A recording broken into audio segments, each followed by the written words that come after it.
I recently got a request to make this pork shoulder, so here you go.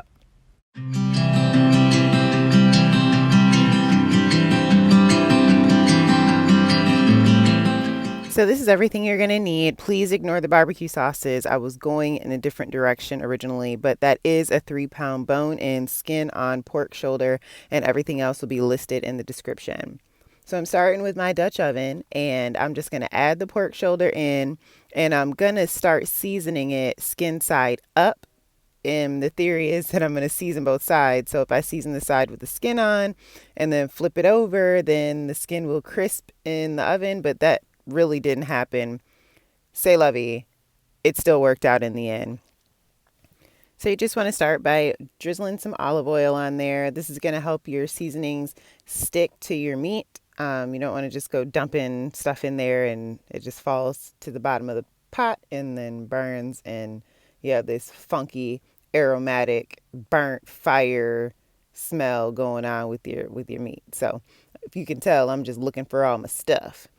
Here we go. We're going to add some of this. This is like a garlic herb blend, but realistically, you only need garlic powder. I lied. That's salt. So I'm going in first with my salt, and that's a nice, generous salt. If you ever wonder why food tastes so good at the restaurant, it's because they add a lot of salt. So season your meat, Karen.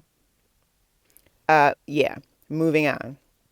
I'm just going to go in. This is some onion powder. I'm just going to sprinkle all that onion powder, and you see how much seasoning I'm putting on here. I want y'all to know when y'all slow cook food, you got to add extra flavor, because that, just like the meat breaks down, the spices break down. You want something to be able to break down into that meat and get all up in all them 3 pounds of meat. So I got the black pepper on there, and you can use white pepper. I don't think it really makes a big difference, but if you don't want to see black pepper flakes for whatever reason, I don't know. Here's that garlic herb situation, and that really has garlic powder, some kind of herbs like oregano, whatnot, and paprika. But I'm going in with some oregano anyway. I like to hit it with the extra herbage because it just makes a more fragrant meat. This is it's supposed to be about 2 tablespoons, but I think I was running out. So that's just like 1 heaping tablespoon of mustard. You want the ground mustard, like the mustard with the actual mustard in it, not the just plain yellow mustard. But if that's all you got, go ahead. This is called browning. It comes from Jamaica, man.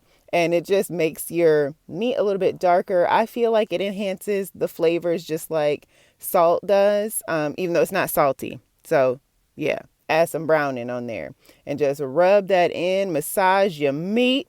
Mix those spices all around. You don't want to have a clump of something in one spot and not a clump in another, because you will have real flavorful meat on one side and then you bite into some and it don't taste like nothing but the swine. So make sure you rub all those spices in, and then you're going to finish that. And I had to rinse my hands because I had to start handling stuff again, but you're going to season the other side as well.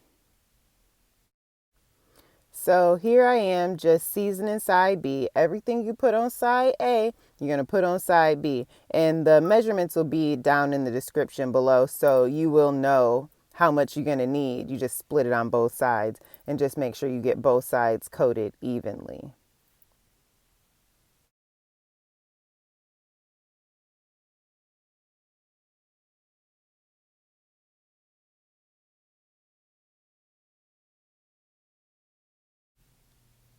So we're just going to add our citrus in. You can just toss that in any old kind of way. And then a couple of smashed up garlic cloves. Just going to throw those in. Those will cook down and get nice and soft.